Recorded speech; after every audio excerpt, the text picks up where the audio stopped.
Boom. Okay, we are live. This is the first ever a Reddit AMA that I've been involved in.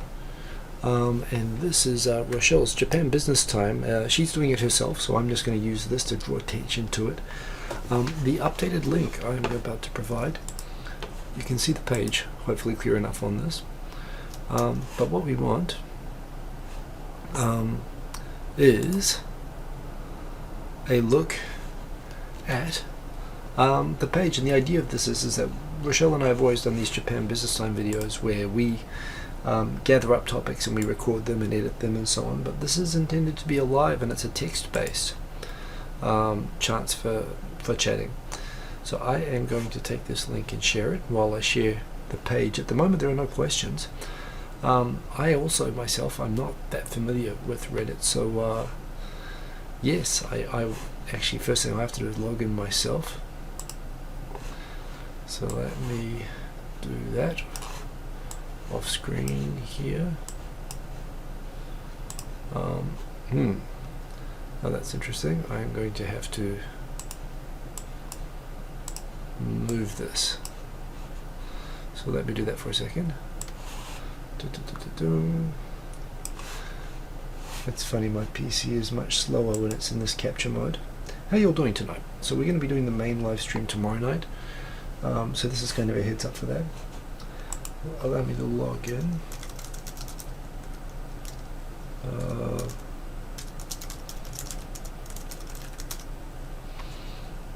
And remember,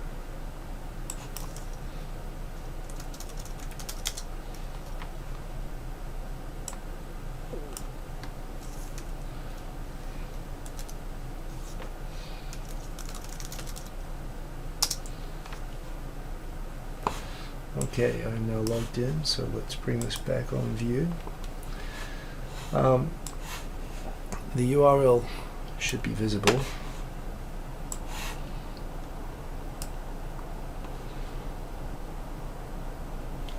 So you can see up the top there.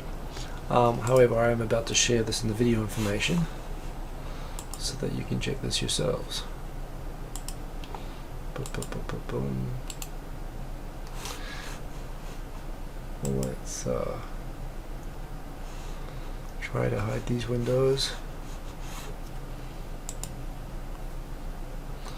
I wish I could see the YouTube comments at the moment. Well, look at this. So we've got two things here. First question is from Tazaki Tsukuru. What's it like to be a female in the Japanese workplace? Is there a wage gap? Are there gender-specific positions internal to companies, or are they relatively egalitarian? Is the younger generation struggling to internalize traditional work culture? Wow, that's a lot of really good questions right off the bat there, so that is a great start.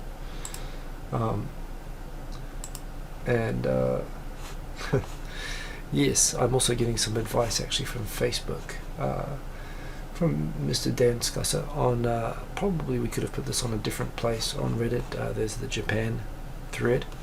However, I mean, this is working. Just the one thing I'm having right now, which is that I can't access the YouTube video for this. So I'm going to put it over here. Oh, there it is.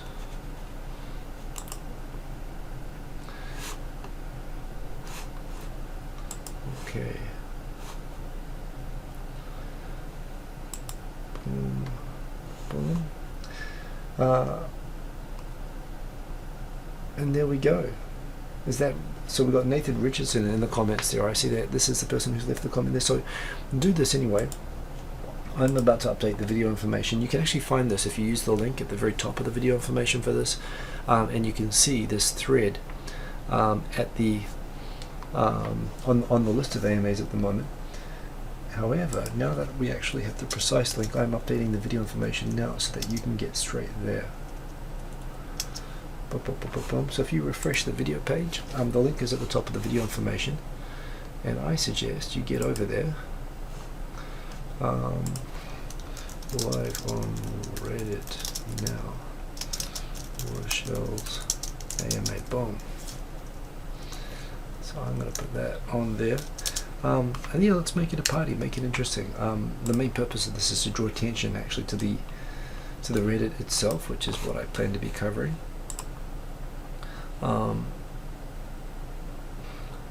you know what, I think I might put in a comment there myself, or I might ask if there are comments from the video comments. So that is saved. Let's go back to the watch on view page.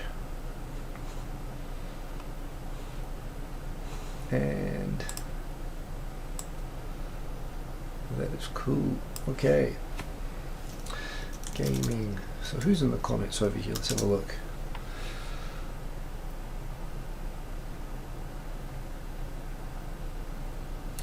So in the comments over here, yeah, I see we've got Shubas, we got the Sergeant Buko, great to see you. Herb Toko, Lara, great to see you, Lara. Shubas, Nathan, Alex. Okay, can people come in first of all? Let's give this thread an up mark. Yeah, because why not? It deserves one, or at least I'm going to give it one. It's up to you if you want to do it, but let's do that. This is Sergeant Buko. This is happening right now. The link is in below in the video information, and the idea of this is, yeah, this is to try to gather up ideas for the live show tomorrow. So I'm actually going to be live with Rochelle at Ginza Hub tomorrow. So if you're in Tokyo and you can make it, you know, come and join us. That would be most cool. But if you can't, or if you are in a remote location like Sweden, you can participate, well, either by joining the live show tomorrow and doing the comments, or adding your comments and questions here now. So Rochelle has to set this up, and this will be, she'll be doing questions and answers to this. Wow, great question and good way to kick things off.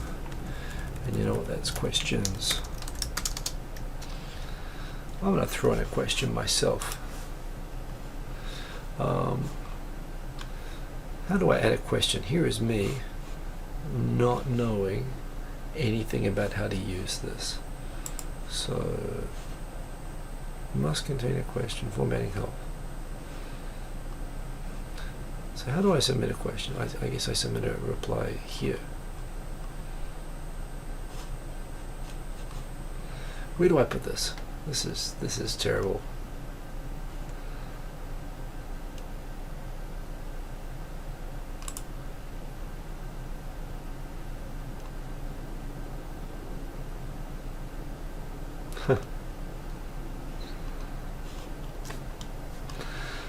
Okay, here's an interesting point. I'm not sure how to submit a comment here.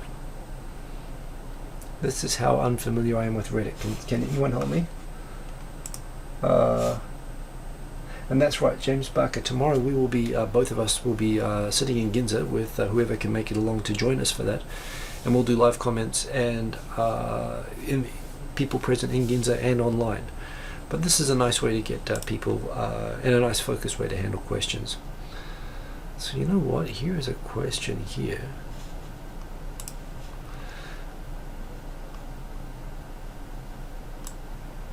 So, Tazaki tsukuru, that was a response to the auto moderator, was that right?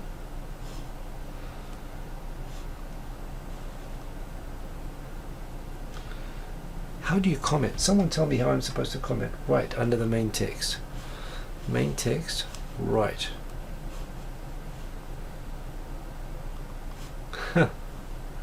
I'm sorry, you lost me. The red text that says must contain a question, right. Must contain a question. Oh, okay, you're right here.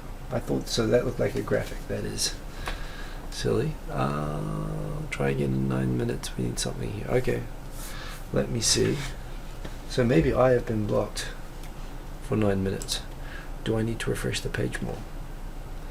Oh, and this is going. Now it's going. Okay, so this is good to see. Okay, lots of great questions. Rochelle is in there. Let me start with being a female. Depends a lot on what type of job you have. Some women take sogo shoku. Sogo shoku is sort of general affairs jobs, which are career track positions that are the same track that men are on. There's not a wage gap in those positions. Some women, however, choose the jimushoku or ippanshoku track, which is administrative work. Almost everyone who chooses this track is female, and the wages are lower, and also often there's a requirement to wear a uniform. About the younger generation, depends on the person. So indeed there are many Japanese rejecting traditional work values. Yep. What else we got here? We got Scumbag Russia. Scumbag Russia is asking, how are Keiretsu evolved over the years? Do you think there's anything unique about them? Do you think it's fair to characterize other conglomerates such as Tata this way? I think talk about the Indian company Tata, that's an interesting one as well. It's a good question from Scumbag Russia. Also a very interesting username. What else we got? We got Naranagi as well. Oh, by the way, I still owe you a response, Naranagi. How realistic would it be, whether you're native or a foreigner, to work in a company, live the salaryman life, but not work the salaryman hours? One of my biggest goals when I go to Japan is to work for a big company, work in office setting, but do my best to avoid the strain that comes with. Theoretical, interesting question. Theoretically possible, but practically speaking, it would be very uncomfortable to curtail your hours. You would likely get a lot of flack for it. You also get invited out to dinner a lot. Japanese mums who want to work reasonable hours have a lot of trouble with these issues. That's definitely true. I guess I'm going to have to keep refreshing this page. It doesn't automatically refresh. Let's see if it's filling up. Look at this. We got critical thoughts. Konnichiwa, Kop-san. As a web designer who doesn't speak Japanese, what are my odds of getting employed in Japan? How long until knowing the language won't be necessary to get hired? How long? 25 years? 50? Arigatou gozaimasu. I got some thoughts on these as well, so I'm going to write in some responses. But the point is, the link to this conversation, please come and join in. Everyone who's watching, it'd be really cool if you could come in and add some questions. Evan Stark, if you want to ask questions to me, feel free to go ahead. Remember, this is Rochelle's AMA. I am going to go in and give my responses to these anyway, so address it to Rochelle with the knowledge that I am going to come in and I will come in and respond anyway, so do it that way. And I would really appreciate it, actually, if the people watching this right now, the link is below in the video. If you could come and log in and add your own comments here. I totally didn't understand this. You click on that and that text goes away and you can write a comment in there. And as you can see, Rochelle is online, and this is a chance to ask anything you've ever wanted to know about working in Japan. To me, I think there's been a good one where there's been a lot of karoshi stories in Japan lately. And I must admit, I was kind of surprised. That's something which I sort of associate with the 90s and the bad old days when I came to Japan, that I kind of thought didn't really happen so much anymore, but lately it's happening. So I'm going to do a question about that. Hey Rochelle, I have one. I always thought that karoshi, working to death, was something associated with the bad old days of the bubble and 90s, but there has been a recent surge of stories involving Dentsu,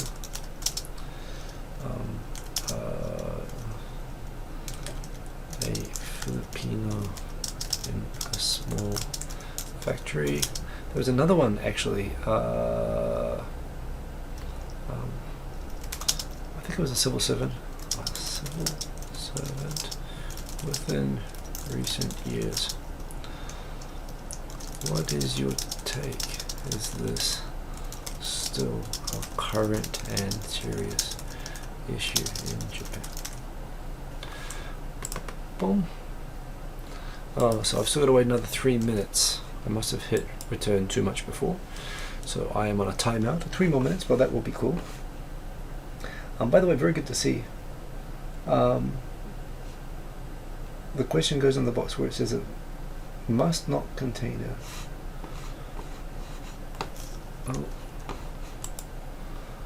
attempting to buy to a non-question will result in a personal ban. Wow, that's oh, I get it. So it is being watched, and the point is, if you want to say you're an idiot, question mark, you'll get banned permanently. Well, that's a good guideline there. Let's see what other comments have come on while I continue on my timeout. It's funny, I got timed out pretty quick on this. Obviously, I do need to learn my Reddit Jiu-Jitsu. I wonder if Rochelle caught this one. What else have we got here? We got dog and beef in here. Japan is aging and declining population. Immigration is often suggested as a solution to patching the hole in the productive workforce. How do you think Japanese society, which is currently very homogenous, would cope with a significant increase in foreign residents? Have you any opinions on how increases in immigration might be best achieved and managed? That's a great question, dog and beef. Um, I'll give my answer here live, if you like. And by the way, I will also I will write in responses when I am allowed to start commenting. You know what? It's probably intentional as well that the comments are sort of limited. I would say to you verbally on this one that the government is proactively bringing in foreigners, and there are increasingly is an increasingly noticeable number of foreigners, even though the country does remain very homogenous. I like that approach. I do like the approach that there is a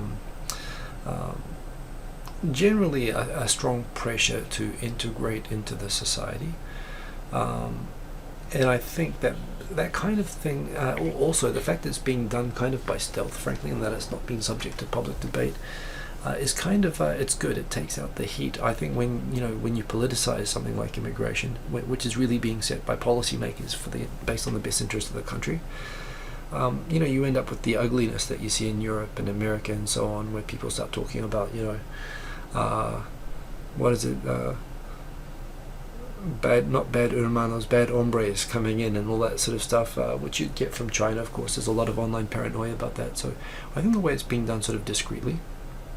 I think the key to me, it's kind of funny, I come from a multicultural country and was raised with the value that it is good to have a multicultural country and to accept lots of different cultures, and that they can come and enrich.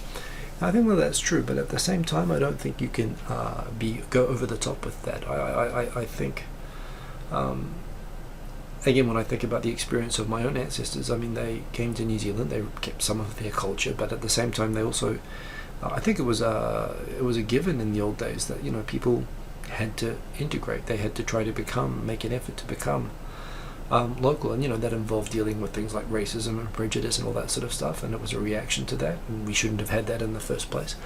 But at the same time, I think I don't think it's necessarily a good thing to have an American neighborhood, a Chinese neighborhood, these Brazil towns. I mean, it's kind of good, but at the same time, I think it's good for the community, and it's good for the appearance of the community for people to be integrating. Again, you think about where you live. Communities of people that don't speak the local language, it causes friction, and this has been a real problem in some places where people can live kind of in an isolated world without having to integrate into the country. Japan's kind of lucky that it's homogenous, that people kind of are forced to do that. It's in a way, so keeping it on that sort of a path and with those expectations, I think is kind of it's a good idea. I think there's nothing wrong with having an expectation of trying to fit in. So that's an interesting one. We got Subject Blue. You've heard that foreigners are warmly received in Japan, but then Japanese businesses may act more shady once they have you hired and in Japan. You've heard of this mostly from people who work in education, I'm guessing eikaiwas and stuff like that, and there are some dodgy ones out there, so be careful. And you've also heard about it elsewhere in Japanese business. While I'd love to work in Japan and truly experience the language and culture, honestly a bit worried about working with a two-faced company who will leave me out to dry once you are there. Are your concerns valid? Even it may apply 1 out of 100 cases. How do I ensure my employer will treat me right? Good and tough question. If most of their employees are Japanese and would likely report it online in Japanese and Japanese websites, how can I look up reviews of companies? Well, for a start, if there's no English language information, and you don't speak Japanese, you probably, don't want to, I'm not sure that that's the sort of company that you might want to make your first landing in. You might want to go into a place that you can learn some Japanese while be able to use English. If you have a concern about that, I'd say, go to websites or areas where maybe you're looking for bigger companies that can be verified. Also word of mouth. I mean, if you can get in touch with people who work in companies in Japan, that's a great way to find out what it's like. And to get recommendations, to get recommended, which is a great way to get hired, and also for you yourself to sort of get comfortable. Particularly with eikaiwas, I'd say definitely, there's a lot of people who leave, who basically vent and so on about their school, so I always take some of the criticism online with a grain of salt, but there are some genuine horror stories, but again, we know about those because people post about them. In my experience, I've worked in how many? 1, 2, 3, 4, 1, 2, 3, 4, 5 companies. And I wouldn't say any of them have been really like those kind of criminal kind of deceivers. It's not 100, and I'd say that the chances, frankly, are also just about the same in America as they are here. Just smaller companies, less well-known companies. Also, trust your instincts. Frankly, I know people have dealt with small, dodgy companies, and frankly, they've always had a bit of a smell about them as well, which is another reason. Don't go for jobs online. Things that look too good to be true generally are. That sort of thing. I think those are all sort of tips. Good question, Subject Blue. Hey, Tai Nakamura's in here. Good to see you, Tai. We got 44 Sarak as well. Good to see you. Everybody, remember to click on the link below the video and go and join this and add in a comment. Get some stuff going for Rochelle. There's some fantastic comments here at the moment. Yeah. Man, I've got a sprained toe at the moment, which isn't getting better because I keep training before it gets better. Got my ass kicked last night. Tai wants to have a tile laying company in Japan. Well, that'd be pretty cool. I'll tell you what else. I mean, apprenticeships here are tough, and construction, building related is a very conservative area. But if you want to come and sort of experience Japan, that'd be really interesting. I mean, again, I've never. It's kind of funny. Tile laying is really common in Australia, obviously, and New Zealand. I've never really heard of it specifically in Japan, and I don't know why that is. I don't know if it's that there aren't tile laying specialists, or if it's just something that builders do generally.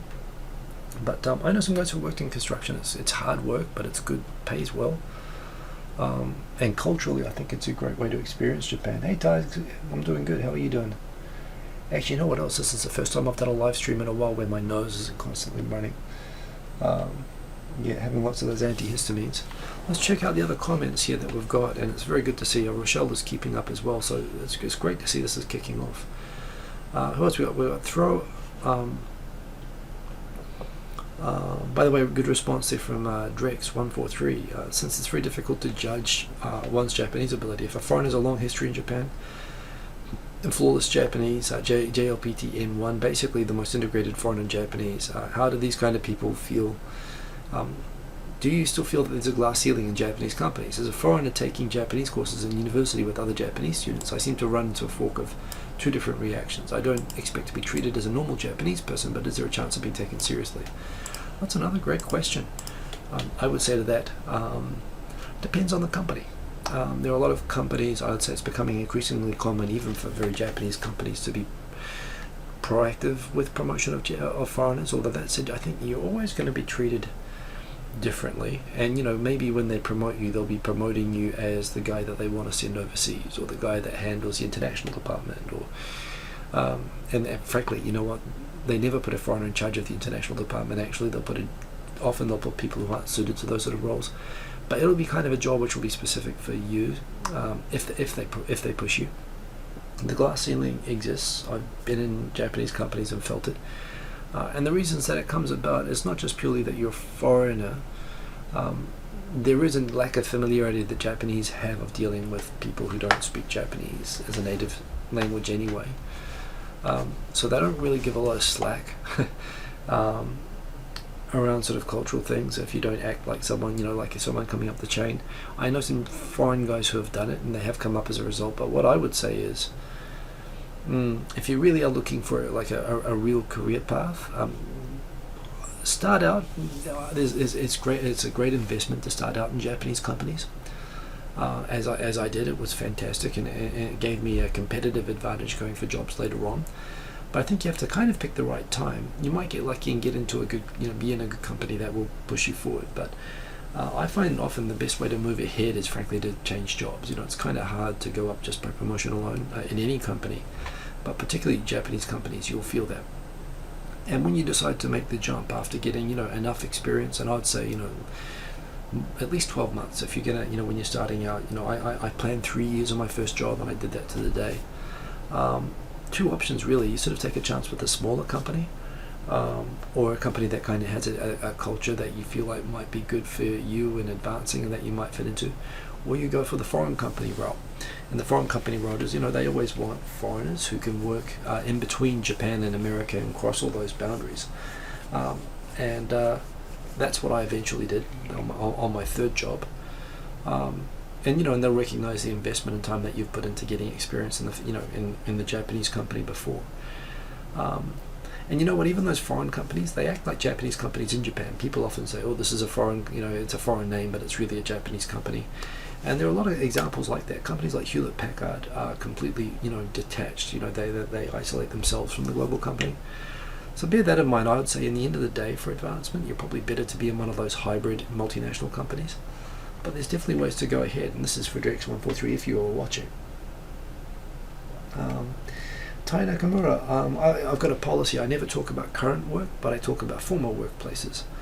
I changed job a few months ago, so it's probably still a little bit soon to be talking about the old place, but I'll probably get around to it. I mean, I will. Do you want to hear what jobs I've done? I'm happy to share that with you, but I'm going to focus more on what's going on in the chat. What else we got here? We got throwaway 4101161 ABC. What's the Japanese viewpoint on inter-office dating? Do they work after? Do they do after work happy hour? What are HR policies that Americans would find strange? Well, dating's pretty much you can't be too open about it, but you can definitely do it, and it happens. And in fact, it's actually probably one of the most common ways that married couples marry as they meet in the office. And in some companies, particularly very traditional Japanese companies, it's actually encouraged. They have matchmaking parties and stuff like that. I've been to one or two of those just out of curiosity. It was fun. I didn't really know what to do. But yeah, I'm sure Americans would find that very strange. What else we got down here? We got Quadam. As you've been in this sort of work since 1994, you're wondering as time goes on, that has the cultural mixing that comes from more of the world being online eased or softened the harder edges of Japanese society and business culture, making your job easier than when you first started? Good question. In other words, is your work now easier, or is it still extremely challenging? I appreciated your YouTube series with Hikosaemon, so thanks for those. Whoop, whoop. I wish I could give you 2 up marks for that. That's a good question as well. I'd be interested to hear what Rochelle thinks. I'd say just generally Japan has just internationalized more, and obviously the internet's facilitated that. It's facilitated business models that make it easier to be overseas without having to send people over there. It's incentivized companies to try to go global in order to scale and to compete against these global companies. So I'd say Japan is definitely globalized more, and there is more mixing, and I think it has changed the society, and I think it has contributed to what I see as being the easing in spite of the overwork cases that have been happening. So I see all of that actually, although that said, plenty of places are still unchanged. Tatu Hotish, can you explain some typical cultural differences and then some surprising ones? What are the perks benefits? What kinds of perks benefits are typical to Japanese employees? Kids are expected to clean their own schools. Is this carried into the adult workplace as well? That's an interesting one. A lot of Japanese workplaces, they will not cleaning the toilets, but I know a lot of workplaces where it was like in the rules that if not every day, sometimes every day, at maybe once a week, you would be required to actually wipe down your desks with alcohol wipes and clean the surfaces, even though this is something that's done every night by the cleaners. Nothing as far as vacuuming or cleaning toilets, but yeah, there's a lot of self-service in terms of rubbish. People are expected to, you don't just put everything into a rubbish bin and janitors will go and sort them out later. You have to separate and source and process your own sort of rubbish and stuff like that. So it's not as much as schools, but the whole idea is that schools embed that sense of responsibility, that's what you're supposed to do. I guess the other things from schools that get carried over, again, a lot of construction companies and traditional companies will have the morning stretches, the calisthenics. I've been in companies where they've had that. It's kind of voluntary whether you do it, but the older guys like to do it. It's a bit like school. It's pretty... the perks that are typical to Japanese employees, well, I think you still have very stable employment and a lot of worker protection. It's practically impossible to get fired. They get massive bonuses. Their pay is distributed with these massive bonus lumps, which are to facilitate saving, which means that I think Japanese are good at saving because of the way that they're paid. And it lets you, it forces you to save, and it lets you buy things. I've got friends who weren't working very flash jobs, but were blowing their bonuses by buying Rolexes and stuff like that, but they had that, so that was pretty cool.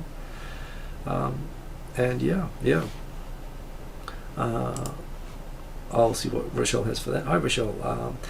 So DVD13 is an Australian law student was thinking of taking a 1-year break to do the JET program and then come back to law school. Question is, maybe instead of the JET program, are there any opportunities like internships that involve law and Japanese? Maybe in Japan you have N2 level Japanese. That's a good question. I was a New Zealand law student. I had N2 level Japanese. I was able to find an internship in Japan back in the 90s, although it was through a connection. It was through knowing someone in a New Zealand law firm that had a connection with a Japanese law firm, and they basically introduced me and allowed me to go and work in a patent law firm, which was a great experience for summer clerking, and it connected well to letting me get my first proper job in Japan.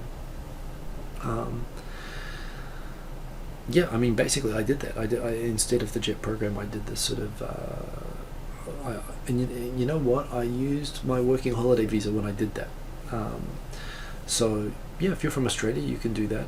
You know, it exists. There again, this is 20 years ago that I'm talking about, but and I know that there aren't any programs like the JET program, but there are Japanese law firms. Again, if you look up online, they've all got English pages. You know, asking if it would be what I did. Just one thing as well, what I did was I asked to work for free. I found an English teaching job through the Working Holiday Centre. They have lots of those sort of jobs for working holiday people. I taught English at nights and I worked for free during the day, and I asked to work for free because I was aware that I might not be able to do anything. I didn't want to be inhibited or restricted in what sort of work I could do, and that got me very good experience, and it got me yeah, meant that they weren't shy about different work to give me. It let me do the work inefficiently, and they gave me great references afterwards. So it was an investment. I saw that time as an investment. I did the English teaching at night to survive, and that was a good experience as well. So you know, there's ways to do it. JET is a fantastic program, by the way, and the great thing about JET is that you have a lot of free time. You're here for a year, you get good pay, so that's pretty good as well. But you know, if you want to actually turn it into a professional thing, the thing is, I'd say you have to get over here, but it can be done. I did it. So yeah, let's refresh the page. I'm sure while I've been talking it's been updating. Also good to see the YouTube comments. And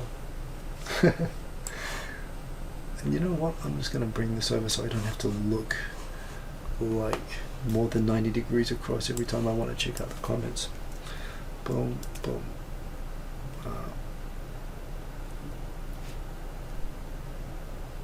we go. By the way, this is going great. I must admit, I was worried about how this would go and being in a quiet room where it would just be me keeping Rochelle company. But it's this is jamming at the moment, and these are great questions. And I am indeed a certified Reddit lurker. I wonder if I can post my comment now at last. Boom.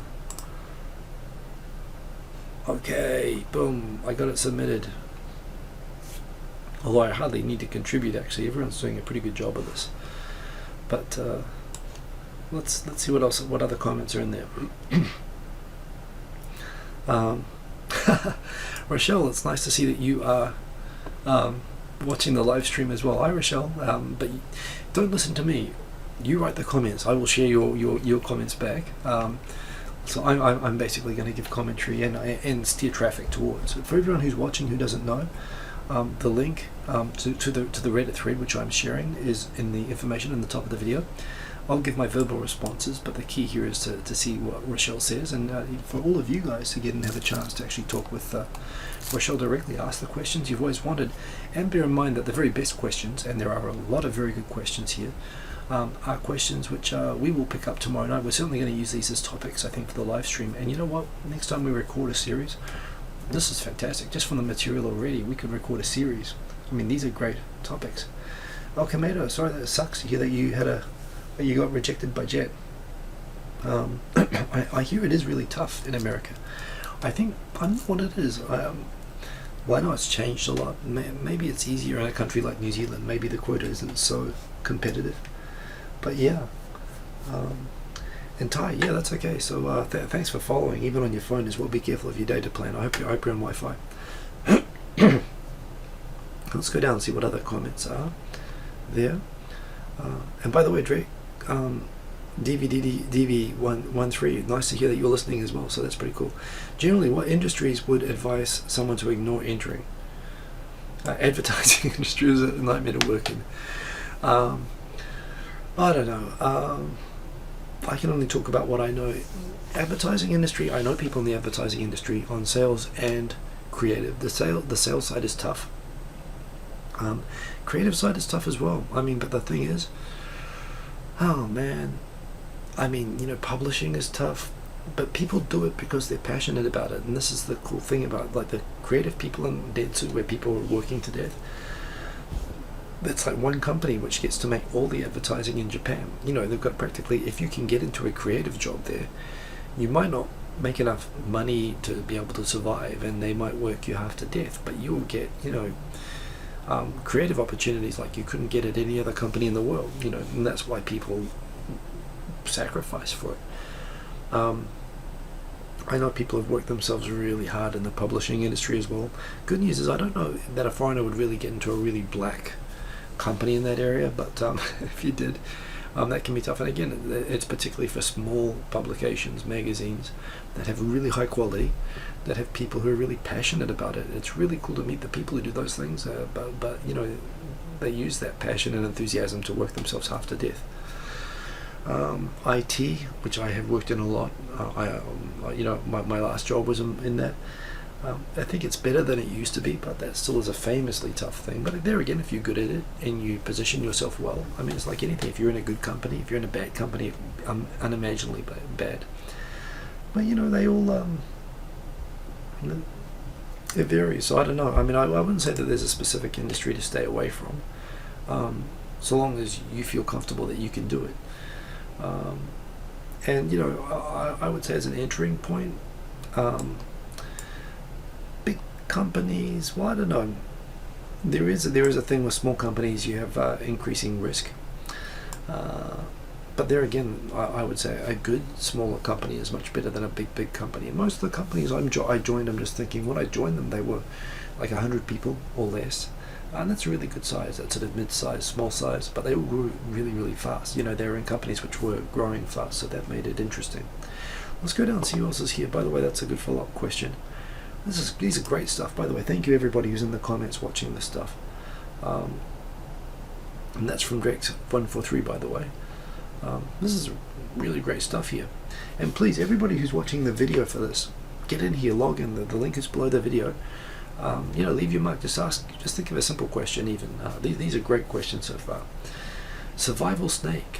What a lot of us learn in the West about Japanese business culture is related to white-collar work. For example, long hours, meetings, obligatory boozing at karaoke. Do these conventions apply to blue-collar labor as well? What about the service sector like retail?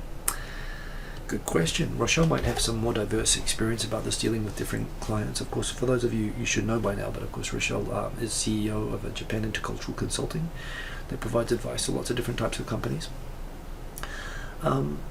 So what I can say about this, from what I know about, and I'm basically been a white collar.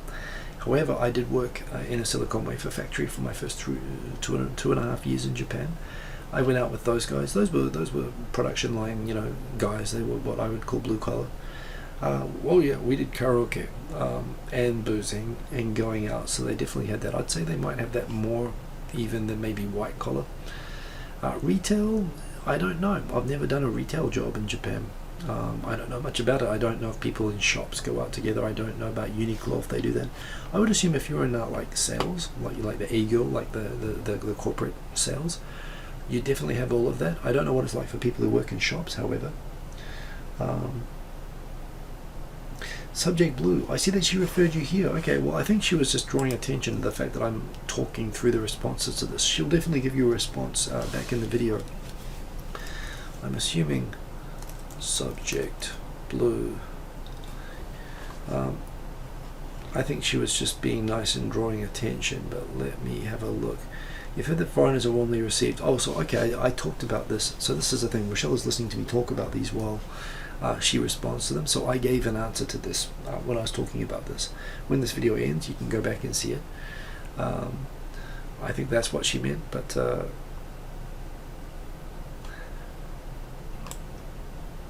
yeah. So again, I can respond. I can rehash my response on this, but yeah, I would say I gave about 5 minutes to this subject blue.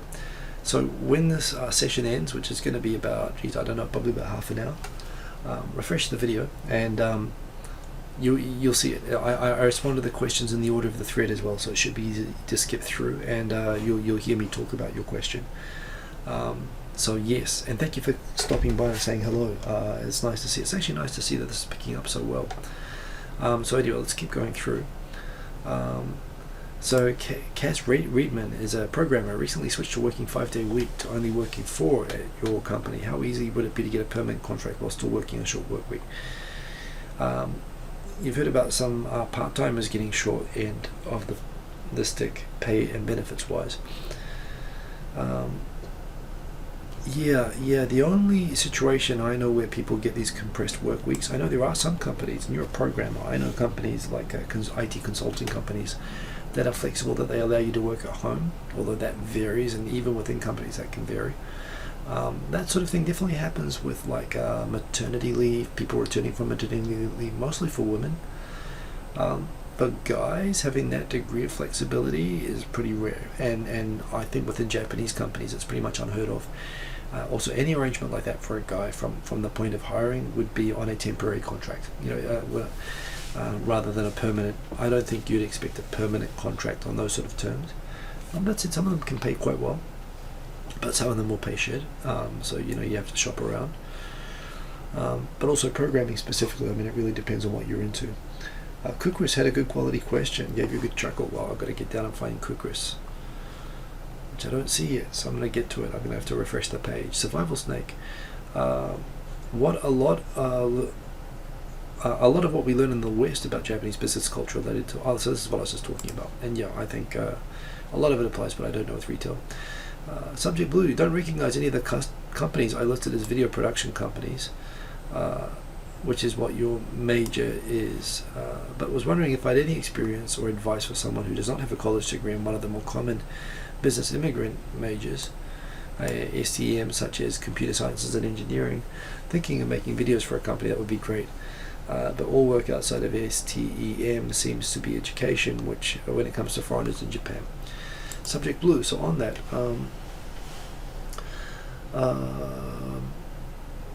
there's definitely jobs anywhere, and I know guys who've come to Japan who've done construction, they've done bartending for the cash sort of jobs. Lots of people do IT.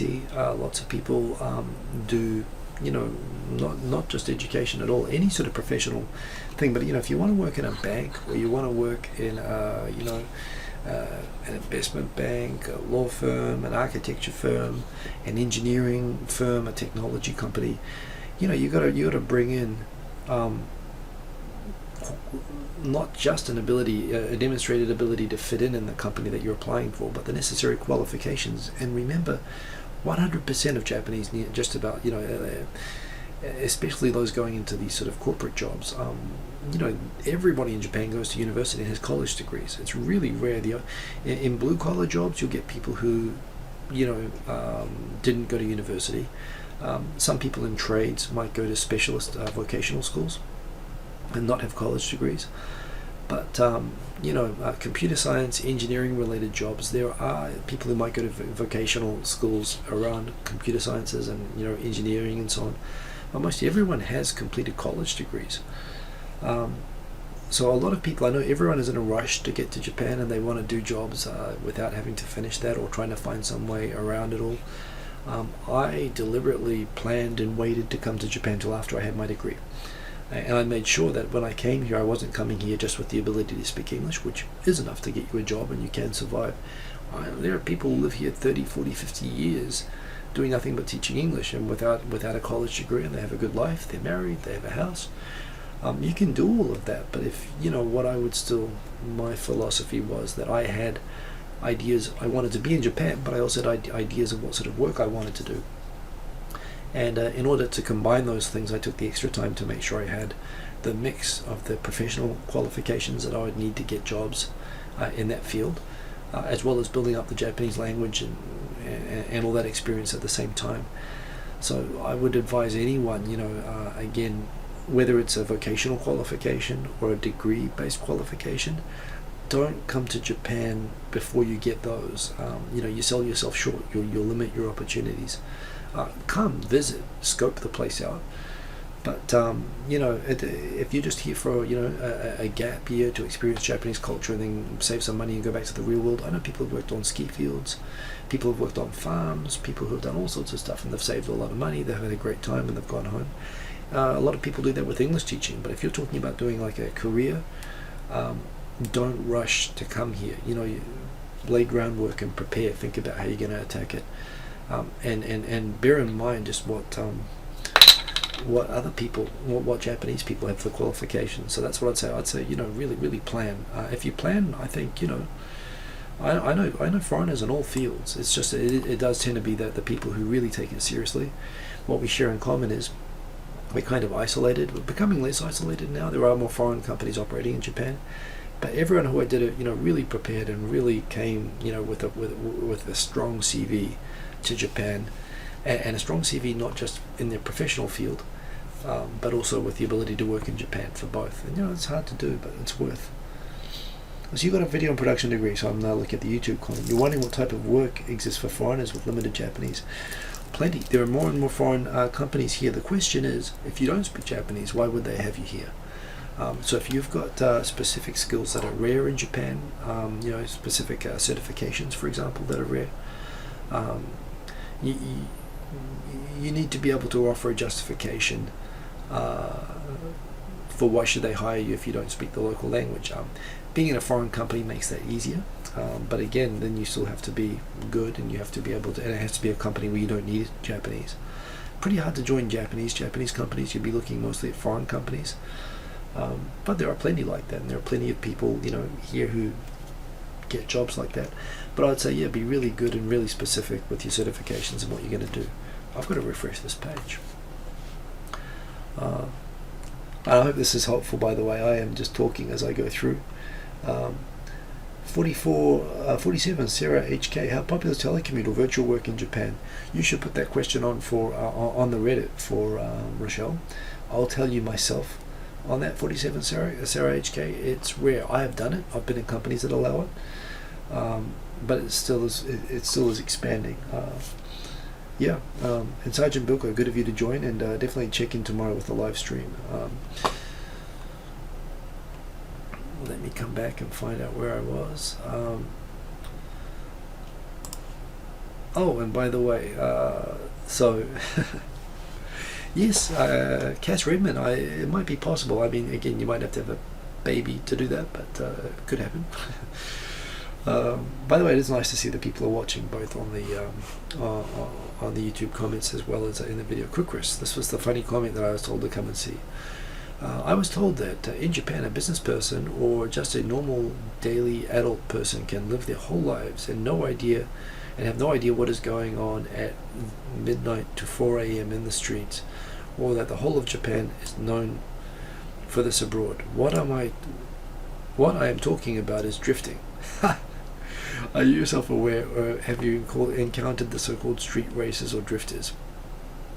I used to live in Hachioji, which is there's a few areas around Tokyo which are considered areas that drifters and street racers gather. Hachioji is one of them. It's a car town in West Tokyo. Around those days, I remember my girlfriend at that time worked at a photo shop, and the other guys who had worked there spent all their money on nothing but tires for their cars. They all drove, again, this is 20 years ago now, they all drove Nissan Silvias that were modified for drifting. But you also would hear stories, again, from people that I knew and that were around. Occasionally you'd see the cars all sort of decked out and going by, you catch glimpses of them, but you'd also hear about young fellas doing this. And they would, crash and run into people and hurt or kill people, and, it's, so you sort of get that. I know people who are sort of into it. I also had friends in New Zealand who would brag about being hashiriya, street racers, in Japan. Also with Hachioji, there are a lot of bosozoku, street gangs, like biker gangs. Biker gangs in Japan are definitely nothing like biker gangs in America or in New Zealand. They're not big guys covered in tattoos and patches. They're just sort of guys on all sorts of different bikes. Sometimes they modify their bikes deliberately to be obnoxiously noisy. But even sometimes they're just on scooters, but they just, you know, they like to swerve all over the road. They like to try to intimidate other drivers and stuff like that. I've had a few tangles with Bosozoku out again in Hachioji, again 20 years ago, nothing recent. If you're interested in, you know, in the sort of gatherings of street races and stuff like that, I understand that the car parks at the highway interchanges, like around Shinagawa and so on, near the Aqua Line, in between Yokohama and Tokyo, those areas where they gather and when people make these documentaries. So there's definitely places, and probably, you know, look online, you can find this sort of information. I know a lot of guys who have like really flash cars. They like to go around the C1, the loop highway around Tokyo, and the Aqua Line, which is a tunnel that goes under Tokyo Bay. The tunnel under Tokyo Bay, people used to take their Ferraris out there to just burn them. And yeah, you could get away with that. I don't know if you can still get away with it now, and you should always drive within the speed limit, of course, but people would sometimes... I myself have driven substantially over the speed limit on the Aqua Line. It was a lot of fun, but it was stupid, and I'm not sure if I'd get away with it now. Good question. I now understand why people are recommending it. And a completely unrelated question, Blues and Kimono 3 asks, notice that Japanese workers typically wear a white button-up shirt plus jacket. Is it okay to wear blue or black shirts? Good question. Is white generally considered the most professional color, or is it simply Japanese people not wanting to stand out? Will I label myself even more as an outsider if I choose another color? In the old days, there was this thing, when you are just being hired, or when you're going through the new hire process, there was a thing, or if you were in a new environment or you're junior, you would dress responsibly, plain white, not too flashy colored tie. It used to be that women didn't have those sort of restrictions, but men did. Now women are following the sort of the male dress code, which I found really strange. In most companies, you can wear shirts of color, but you shouldn't do it within the first 3 months while you're a newbie. You know, while you're going through orientation, and you kind of take your cues. You know, you look around at other people. Most people will wear colored shirts, although they wouldn't wear like a black or like a maroon shirt. That would be pretty rare. That would be putting a big flag on yourself as an eccentric. But there might be a light blue. You might get, you know, different sort of shirts and so on. Also, if you're a foreigner, they will cut you some slack around that. It's not that they'll label you as an outsider, but yeah, you'll stand out, and people seem to be trying not to do that. Plus, of course, the whole idea of trying not to be an outsider, it's just trying not to draw negative attention as well, you know. So I don't know. I don't think you have to be that paranoid about it. Even most Japanese people I know think it's a bit strange how with the new hires, how it's gone hard out with that white shirt, jacket stuff. It is a dress code, but you know, it's not a rule. Is the stream freezing up for anyone else? Is the stream freezing? Let me check the health of my stream. The connection is good, so it's not me broadcasting anyway. I've got good. So Patron-ing, it's probably your connection, I'm afraid. Mindoksai, thanks for the AMA. How prevalent is flex time in Japan, and what are your thoughts on it? Flex time is being introduced more and more, even in Japanese companies. The last 2 companies I worked in had it. A lot of foreign companies introduce it, but so I would say, yeah. Again, I don't know if they'd have it at really hardcore traditional Japanese companies, and it's definitely a corporate thing, but it exists. And it's spreading around more. It's becoming quite popular. Let's refresh. Nice to see Rochelle's keeping up well as well. Rochelle's responded to my question, so let's have a look at this. Rochelle thinks it's still a current and serious issue, and indeed, Rochelle believes that the current problem has been getting worse in the past several years. Due to economic pressures, companies are trying to do more with the same number or fewer people. That's true. Also, there's been the emergence of black abusive companies. Good point. That's a good response there from Rochelle. Thank you, Rochelle. Cass Redmond asked this question before for Japan Business Time, but you don't think you got round to the topic, so ask it here. Why not? That's exactly it. Is there also a sort of unwritten kaisha-in uniform for women as well? Okay, so we actually just touched on that briefly. I'm a goth, and my current company doesn't care that I show up dressed as one every day. But I imagine Japanese companies are less accepting of this type of thing. Depends on the company. A lot of tech companies, a lot of IT companies, they like to Actually, the place that I work, that I will not disclose, I was kind of shocked. I mean, I go to work in jeans, which I haven't done since my very first job. I actually saw people like in Crocs. I saw someone in big blue fluffy slippers and lots of piercings and blue hair. On my first couple of days there, and I thought, wow, what have I gotten into? It's rare. I would say, let me put it this way. Even in the place that I'm in that's pretty easygoing, I've never seen a full-on goth before, although I'm pretty sure you could probably get away with it to a pretty large extent where I am right now, but that's tech. Generally speaking, I have observed, particularly among women, policing of the dress code. I've been told off myself in a very traditional Japanese company for having too bright a tie. Again, this was finance industry, a Japanese company. I also know that with some women, there was a new junior woman. The way that the middle-aged women kind of police the dress code, there was a younger, new office staff who had very large breasts, which is rare in Japan, and she would wear these kind of a regular blouse, but it was showing enough to show cleavage, at the top. Which again isn't rare at all, and it was proper sort of office clothes, actually, not rare at all in Australia or New Zealand. But I remember seeing her getting taken aside, or when she wasn't around, hearing the middle-aged woman complaining about what does she think she's wearing, and she went through some hazing over that. That's real hardcore Japanese culture, though, and you know what? They probably wouldn't go quite so hard out with a foreigner, but at some point, probably somebody will come up and drop hints to you that you shouldn't do that, or you should dress up.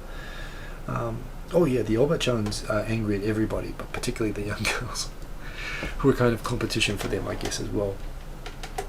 But again, that's one very conservative company.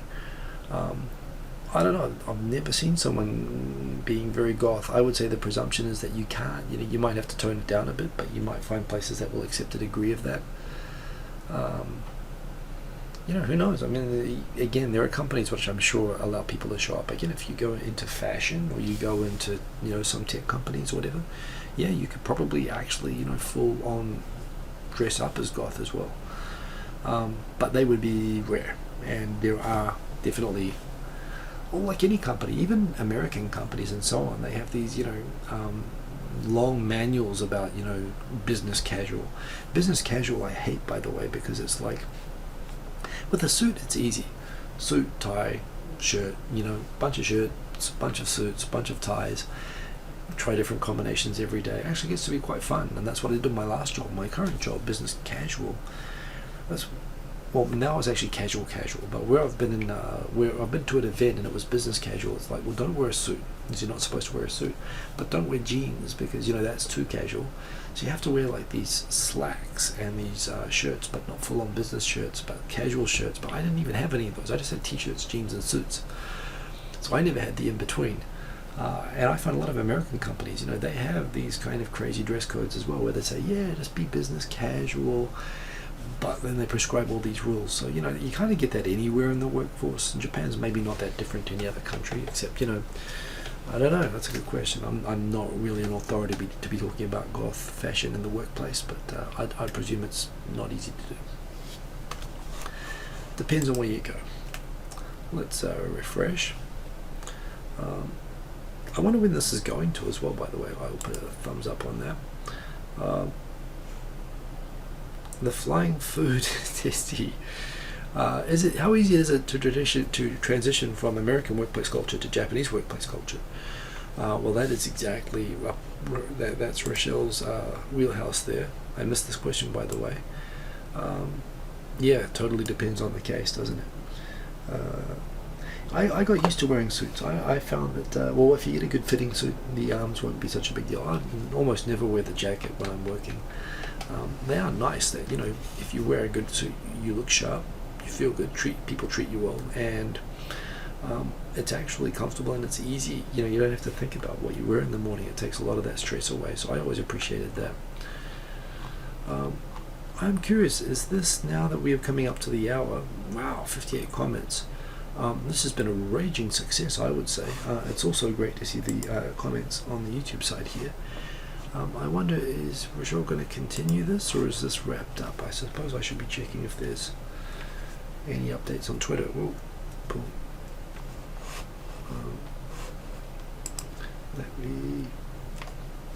Let me see what's happening.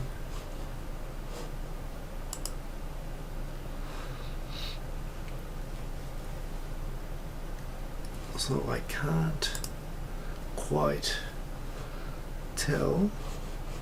Based on Twitter, I can't see anything happening. Based on Facebook as well. So I assume that we are still going. By the way, I've been talking non-stop and I am quite tired. But I'm also very glad to see that. I hope you've been enjoying watching my video live commentary on the text live commentary. But this has been going great. 59, so there is a new comment, which I assume is down the bottom, so let's scroll down. Might not be. How long is the work week on average, would you say? Officially, unofficially, as you've heard all the horror stories. Depends. Depends on what kind of work you're doing. Typical work week is, of course, 8-hour days, 5 days a week, 40 hours. Typically, that would be like 9 a.m. to 8 to 6 p.m. They don't count the lunch break as one of those hours. So, 9 a.m. to 6 p.m. Pretty typical. I'd say at a lot of Japanese companies that you would work until 7:30 most days, and you wouldn't be expected or allowed to put in for overtime unless you work like 2 hours overtime base. That's what I said they had. So basically, if the working hours are that you work to 6 p.m. but you work to 7:45, you don't put in for 1 hour 45 overtime. You only put it in if you actually work to 8 o'clock and you work more than 2 hours. Which is to say, a lot of people, so they'll get a lot of basically free couple of hours from that. And if you're working in a big, a big company, it'd be pretty typical. You'd work 8 or 9, 2 or 3 days a week. If it's a busy company, you'd work to 8 or 9, 10 every day. In my first IT job, I was working till, if I could get up, if I remember, and it was true in a law firm as well. In my first IT job, if I could get out before 10 o'clock, it felt early, and that might be enough time that I could catch some time at the gym on the way home. When I worked at a law firm, when you're doing an M&A deal, and they go on non-stop for a couple of weeks, it was always whether I could get on a train to go home, and the last train being at about just past midnight, whether I'm going home by taxi or train, and I went like weeks where I'd have to use a taxi every day, and have to go in on weekends, so you get that, but that's not usual working hours. But I would say the typical sort of office, and like where I am, people don't, where I was before, maybe overtime, maybe the average was like 8 p.m. for most people. Where I am now, it's probably closer to 7. In fact, office really does actually empty out 6:30, which is cool. So yeah, I would say the 40 hours plus probably about maybe about 15%, extra. Also now there a lot of places are policing, making sure that you can report overtime and get that in. So that is good to see. 61, so there's 2 more comments. What I'm going to do is, I'm tired from talking. Hey, Kanai even Tokyo, it's great to see you. Kenji, that's Kenji Kanai, right? Get in there. If you are just joining this video now, please use the link at the top of the video. This is still going at the moment. The main purpose of this was to get to help draw attention to the AMA, which is going fantastic. Thanks everyone for commenting on the video itself and on the AMA, which is the purpose of this. So thank you for doing that. Join me live. So tomorrow night, I'm going to send out a reminder. There is a Facebook page, and I'll put the information and the video information for this as well, but also check out my Twitter and my Facebook. Rochelle and I are meeting at Rob Miller. We had Rob Miller, the business advice guy. We are meeting at his workspace in Ginza. I'll put all the information for where it is.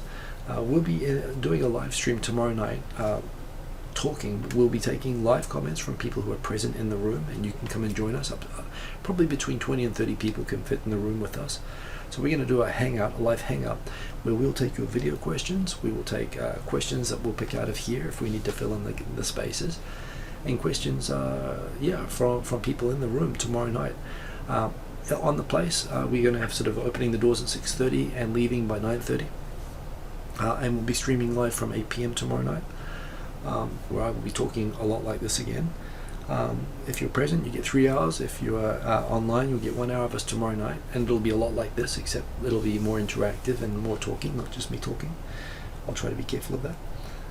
But it should be a lot of fun. It'll be the first time we're doing this. This is a raging success, so thanks to everybody who's helped to do this, and this is fun for me as well. I'm going to go into typing mode and leaving comments to respond. Thanks for everyone for following the live stream. Remember to like the video if you liked it, and go back and watch. You can see my verbal account of the questions and answers. This is a fantastic format.